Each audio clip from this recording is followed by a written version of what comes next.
bon damay leen di gërëm di leen sant yéen ñëpp fi ñëw tey pour déglu clarification ñu leeral un peu li ñuy dégg démb nga xam ni benn groupe la doo xam ni politique ay opposants lu ñu ñoom ñoo ko waxal seen démb seen bopp démb opposant au régime du président Macky Sall parce que man je suis là aujourd'hui pour le Sénégal certes mais nommé par le président Macky Sall vision am laay appliqué et sénégalais yi muy may jël témoin xam nañu Dakar Dem Dikk bu démb xam nañu Dakar Dem Dikk bu tey juróomi at a ngi nii yàlla def na président Macky Sall mi ngi may renouveler chaque fois confiance am parce que même ci ree ci humour xam ngeen ni man sama contrat semaine bu nekk mën nañ ko changer ci conseil des ministres mais soo gisee juróomi at mi ngi nii te maa fi gën a yàgg ci DG sénégalais yi c'est parce que président Macky Sall xam na ni fii liggéey rek cote kese donc li ñuy def lépp nag réglé wuñ ko mais vraiment kër gi ci yokkute la nekk ba ma ñëwee nee nañu avocat lu muy doy ci transport man foo ma teg ma dem j'ai longuement managé des sociétés man sama entreprise bopp la amoon ba ñu may jël di indi fii je suis juriste d'affaires je suis fiscaliste xam naa li may def président ñëw ne ma soxla naa la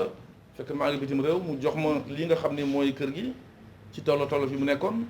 nga xam ne fii salariés yi sax dañu doon cotiser 5000 francs pour jënd pièce pour que kër gi bañ a tëj xam nga métti woon na mais depuis juróomi at ñu ngi sant yàlla ñëpp a ngi sant yàlla à part ñi nga xam ni seen bopp li ñu fi nekkal mooy ñi ngeen gisoon démb def conférence ne ñoom ay opposants politiques lu ñu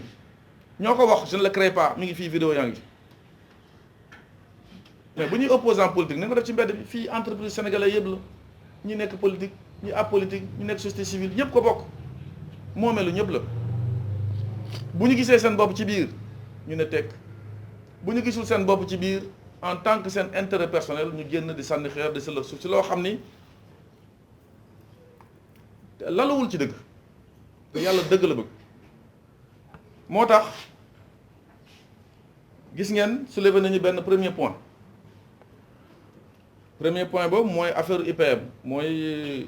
wér-gu-yaramu salarié yi ñu di fiy liggéey boobu ñu ko soulevé ñu ni man maa tax salarié yi fajuwuñu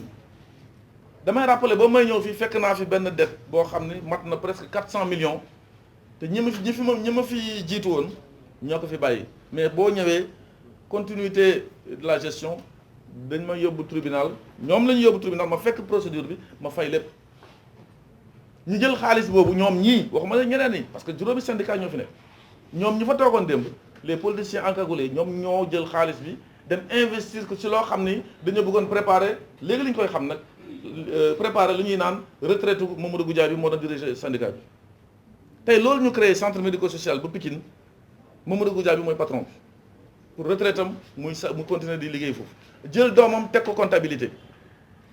ñi fay liggéey yëpp jigéen ñi mooy jabaru gaaw UDT ñoo fay liggéey mooy ñooñu seen jabar ñoo fay liggéey donc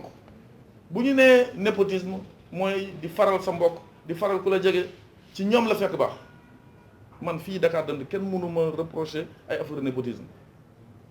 parce que boo bokk ak man sax yenn jege ma trop sax yaa gën a sonn ñëpp xam nañu expression boobu fii c'est un conseil technique nee naa leen ku ma gën a jege yaa gën a sonn donc su may joxe damay jox ñëpp ba mu jëlee xaalis boobu def ko ci lu ñu ko warul def yeneen syndicats yëpp ak salariés yi jóg yóbbu leen tribunal ne leen yéen ñi xaalis bi ngeen jël investir ko foofu pour uniquement préparer retraite Mamadou Goudiaby ak li ngeen def nii bind ñu ko ci benn texte te daañ ko régler inspection ubbi audit ministère de la santé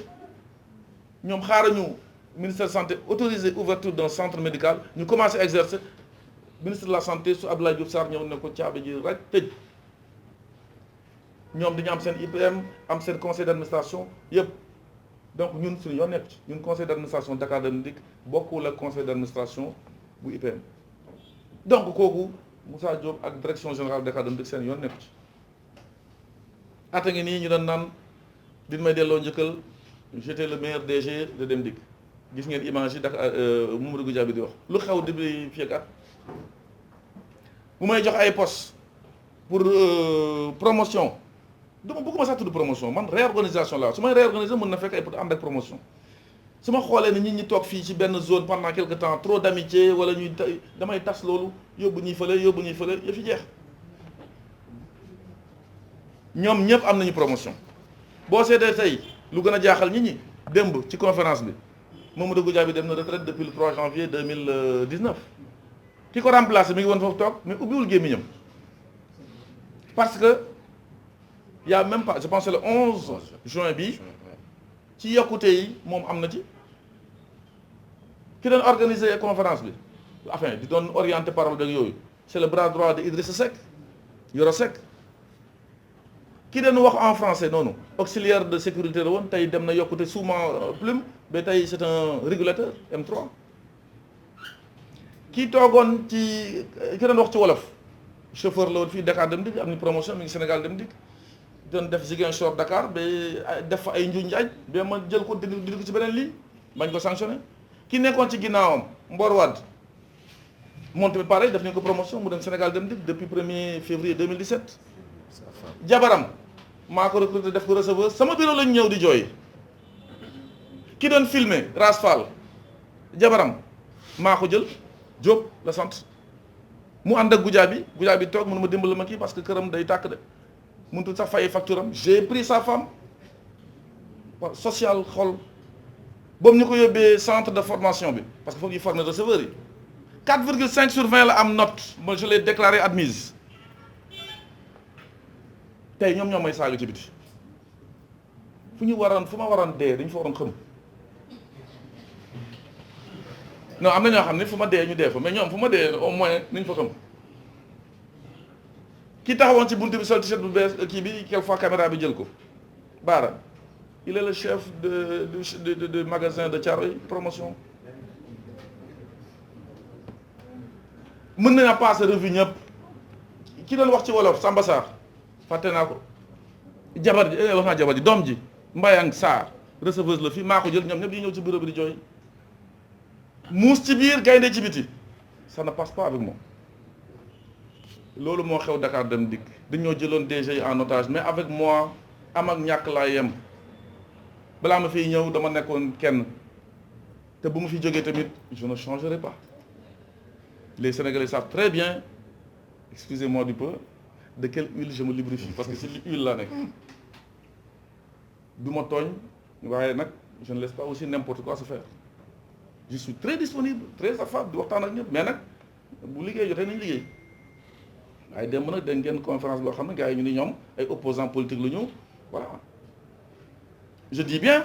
le représentant même du PASTEF patron du PASTEF après bien entendu son patron Sonko il est de la maison il a eu une promotion à quelques jours regarde ma couleur politique regarde ma syndicat damay regarde la kii salarié la day liggéey bu mënee liggéey ñu bàyyi ko mu jàll du ci loolu la ñuy nekk donc népotisme moom xamuñu ko fii IPM bi seen affaire la mais nag je tiens à préciser que su ma leen joxee 400 millions xamuñu fu ñu ko dugal ba Sénégal ba salarié yëpp mer ba saisir inspection pourquoi ma leen di jox 71 millions yu des yi ñu defati ko lu ñu ko def je dois protéger les salariés dinaa woo pharmaciens yi médecins yi hôpitaux yi nga xam ñoo leen yoreel xaalis ñëw leen ma jox leen ko su bëggee gis leen ñëpp a fi parce que seen mandat c'est terminé le mandat est expiré. beneen question bi mooy nee na ñoo jaay naa ci suuf si parce que management tamit affaire bopp la du affaire xol stratégie la man suuf jaaxaluma Diop laa sant mais du ma lébu mais suuf jaaxaluma j'ai pris selon ma vision proposé ko conseil d'administration mooy organe principal de contrôle kër gi ñu autorisé ma ko ne ma laa ni nga koy defee ni nga koy defee ni nga koy defee ci zone yoo xam ne amul woon benn utilité képp ku ñëw remplir les conditions ñu jaay la y avait 4 bandes def nañ ko jël nañu xaalis bi def ko fi ñu ko war a def ci fi ñu ko war a def y a 3 zones yoo xam ne wax nañ ko benn bi mooy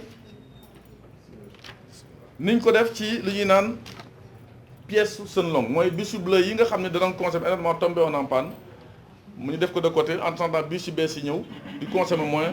ñu ne léegi war nañ ko relever dugalaat ko ci réseau bi mais yóbbu ko ci foo xam ni du dugg ci embouteillage par exemple autoroute bi Dakar Rufisque Dakar Thiaroye ci autoroute bi rek pour consommer moins ñu wax ma ci autorisation je pense que wan naa leen kayit buy wane ni boo ko jëndee directement wala par parloo njëkkam daañu la yóbbu ARMP en amont da ngay dem gis DSMP dem naa ko gis autorisé na ma gis ngeen kayit bi te ci weer bii la je pense le 21 juin bi tey à une semaine donc daañu def li ñu war a def former yëpp lancer effectivement marché bi comme autorisé na def ko dem indi pièces yi génneewaat encore oto yooyu donc bu ñu naan defuñu ko ba léegi ñun dañuy gérer dañuy respecter aussi les formes deuxièmement ñu ni waxoon nañu xaalis bi dañ koy utiliser def ko siège bu bees parce que fi ñu nekk dañuy louer li ñu génnee ci dépôt bi fa ma nekkoon ba may ñëw bu màbbee loolu le préfet de Dakar ñëw wax Moussa Diop dañ lay tëj prison yaay directeur général ma jël samay responsabilité wut fu ma yóbbu direction générale indi ko fii boo ma ko fi indee tamit 2015 bon c'est le 1er janvier 2015 suivant arrêté du préfet de Dakar laaj na li ñuy fay xaw na élevé je pense que c'est presque 3 millions et quelques hein. Voilà donc j'ai décidé avec ñëpp bonne gestion parce que à l'impossible nul n'est tenu à un moment donné mais léegi bu ñu demee ba def nañu foncier ba am ne nañ tabax suñu siège te loolu yëpp gis ngeen ni kayit yaa ngi nii lépp pare na ci liñ jëm en respectant les formes aussi. Troisième point bi nee nañu xaalis bi tamit waroon nañ ko utiliser pour construire benn magasin parce que magasin bi ñu am fees na dell parce que oto yi ñu jënd dafa ànduloon ak seen pièce te mosu fi am depuis indépendance moo tax bëggul amuñu trop de panne bu panne rek ñu dem jël pièce def ci moo tax sénégalais yi ñu ngi féex même su fekkee ni y a pas de bus toutes les 30 minutes dafa doyul Côte d'Ivoire bi en un an jël nañu 2 fois 500 bus ñu gis nañ ko fii gis nañu les gens ça va mieux mais à 16h 17h gis nañ ñi ngi taxaw encore di xaar ku leen delloo seen kër je pense que le président de la République ak l'État du Sénégal bu ñuy indiwaatee yeneen bis pour l'urbain daañu ci gën a génnal ñëpp pour mu gën a kii donc magasin boobu ñuy wax pour pièces yi wan naa leen ko également magasin bi ñu naan amul magasin baa ngi nii tabax nañu koy pare de commencer ci ranger donc ñi doon wax démb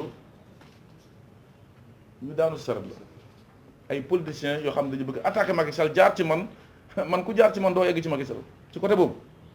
kii laa lay kii waaw mais c'est vrai que président Macky Sall mooy le mur de lamentation au Sénégal mais ku jaar ci man doo yegg parce que soit damay régler problème bi ba doo yegg sax ci ministre yi fi nekk yëpp benn syndicat wu Dakar dañ dëgg sonal leen parce que régler les problèmes j'ai l'habitude de dire je suis le premier syndicaliste de la maison je suis syndicat pour régler les problèmes des salariés j'anticipe toujours lu ma gis ma régler ko balaa ñu koy def doléance donc tey dem inspection sax di indi ay problème foofu mënu fi am parce que régler nañu yëpp pour terminer gis ngeen ñuy moderniser yëpp ci biir ak ci biti abri bis yi nga xam ni ñu ngi xaar 59 ans après indépendance dañu ko doog a am di continuer di defar aussi loolu pour le confort usagers yi sénégalais yi ñëpp kontaan nañ ci nee nañu démb nag aussi ñun njuuj njaaj rek liñ fi nekkee ci affaire de marché musuñu ma ko reprocher li ñuy bind ci rapport ARMP yëpp mooy affaire de délai 4 jours nga waroon def 3 jours nga def ko 4 nga waroon def 20 jours nga dem def 21 jours des choses comme ça wala jënd nañu marché yi dossiers yi xam nga bu ñu koy defar dañuy jaayi dossiers yi yu jar ay 25 000 francs ñun la moitié bi la loi dit il faut nga verser ko ARMP ñu di 12 500 yi joxuma ko ARMP donc c'est une faute affaire bi wax sa faute yi naan il faut rectifier la prochaine fois wala archiver wu leen tel papier mais fii examen physique de l'exécution du marché signature des contrats exécution financière chèque yeeg lu ñuy fay yëpp lu ñu fay loxo ndox kii espèce chèque la wala virement donc loolu la traçabilité la donc loolu yëpp ñu ngi koy respecté moo tax boobu ñu naan Dakar Dem Diouf Ndiaye damay présenter le dernier rapport qui est là génnagul sax parce que dañu ñu ko jox démb xam nga rek wax rek moom yàlla mooy noppi moo leen di noppilu rapport baa ngi nii bu bees bi j'ai jusqu'au 5 juillet pour faire mes observations ñi ko bind te xam na ne mais egguñu sax samay observations qui seront pertinentes sur ce point parce que ndaw la ay affaire détail la nee nañu Dakar Dem Dikk daal lépp lu ñuy wax ci affaire de marché yi respecté nañ ko à la lettre rafet na ana ki doon wax ni fii ay kii la parce que tey Sénégal ñëpp di yuuxu OFNAC IGE sur autre chose ñu bëgg ñëw ne bon IGE demal Dakar dem dëgg ñoom ñoo xam ndax ñëwuñu fi fii njuñ njaaj amu fi te maa ngi leen di xaar ñëpp Cour des comptes ku bëgg ñëw na ñëw xool fii on travaille on ne bavarde pas wax ju bëri Sénégal. Donc sur ce la preuve est rapportée que lépp lu ñu fa wax yëpp démb c'était une bande organisée de politiciens opposants ñoo ko wax seen bopp pour déstabiliser la maison parce que kër yu bëri ñu ngi leen di sonal mais fii su mu jógee jot Macky Sall bu ñu jaaree si man du ñu yegg wasalaam. S'il y a des questions à poser.